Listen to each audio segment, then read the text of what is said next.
ಶನಿವಾರ ಸುರಿದ ಧಾರಾಕಾರ ಮಳೆಯಿಂದಾಗಿ ಪಾಣೆಮಂಗಳೂರಿನಲ್ಲಿ ಅಪಾಯಕಾರಿಯಾಗಿ ಹರಿಯುತ್ತಿದ್ದ ನೇತ್ರಾವತಿ ನೀರಿನ ಮಟ್ಟ ರವಿವಾರದ ವೇಳೆಗೆ ತಗ್ಗಿದೆ. ಶನಿವಾರ ರಾತ್ರಿ ಅಪಾಯದ ಅಂಚಿಗೆ ತಲುಪಿ 8.4 ಮೀಟರ್ನಲ್ಲಿ ಹರಿಯುತ್ತಿದ್ದ ನೇತ್ರಾವತಿ ರವಿವಾರ ಬೆಳಗ್ಗೆಯ ವೇಳೆಗೆ ಸುಮಾರು 7.4 ಮೀಟರ್ಗೆ ಇಳಿಕೆಯಾಗಿದೆ. ಪ್ರವಾಹದ ತೀವ್ರತೆ ಕಡಿಮೆಯಾಗಿದೆ. ಶನಿವಾರ ಸಂಜೆ ಸುರಿದ ಭಾರೀ ಮಳೆಯ ಪರಿಣಾಮ ನೇತ್ರಾವತಿ ನದಿ ಅಪಾಯದ ಮಟ್ಟ ಮೀರಿ ಹರಿದು ಪಾಣೆಮಂಗಳೂರು, ಬಂಟ್ವಾಳ ಸೇರಿದಂತೆ ಹಲವೆಡೆ ರಸ್ತೆ ಹಾಗೂ ಮನೆಗಳಿಗೆ ನೀರು ನುಗ್ಗಿ ಆತಂಕದ ವಾತಾವರಣ ನಿರ್ಮಾಣವಾಗಿತ್ತು.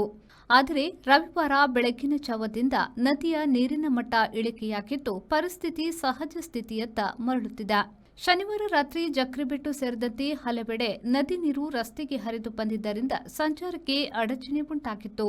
ಬಡ್ಡಕಟ್ಟೆ ಬಸ್ ನಿಲ್ದಾಣಕ್ಕೂ ನೀರು ನುಗ್ಗಿದ ಕಾರಣ ಬಸ್ಗಳ ಸಂಚಾರದಲ್ಲಿ ವ್ಯತ್ಯಯ ಉಂಟಾಗಿತ್ತು. ಇದೇ ವೇಳೆ ಬಂಟ್ವಾಳದ ವೆಂಕಟರಮಣ ದೇವಸ್ಥಾನದ ಸಮೀಪದ ಮೆಟ್ಟಿಲುಗಳವರೆಗೆ ನೀರಿನ ಮಟ್ಟ ಏರಿಕೆಯಾಗಿತ್ತು.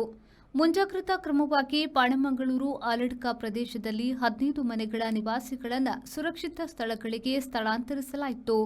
ರವಿವಾರ ಬೆಳಗಿನ ವೇಳೆಗೆ ನೀರಿನ ಮಟ್ಟ ಇಳಿದ ಹಿನ್ನೆಲೆಯಲ್ಲಿ ರಸ್ತೆಗಳಲ್ಲಿದ್ದ ನೀರು ಸಂಪೂರ್ಣವಾಗಿ ಇಳಿದಿದೆ. ಆದರೆ ಘಟ್ಟ ಪ್ರದೇಶದಲ್ಲಿ ಧಾರಾಕಾರ ಮಳೆ ಮುಂದುವರೆದಿರುವುದರಿಂದ ಸಂಜೆಯ ವೇಳೆಗೆ ಮತ್ತೆ ನೀರಿನ ಮಟ್ಟ ಏರಿಕೆಯಾಗುವ ಸಾಧ್ಯತೆ ಇದ್ದು ಸ್ಥಳೀಯರು ಹಾಗೂ ನದಿ ತೀರದ ನಿವಾಸಿಗಳು ಎಚ್ಚರಿಕೆಯಿಂದಿರುವಂತೆ ಅಧಿಕಾರಿಗಳು ಸೂಚಿಸಿದ್ದಾರೆ.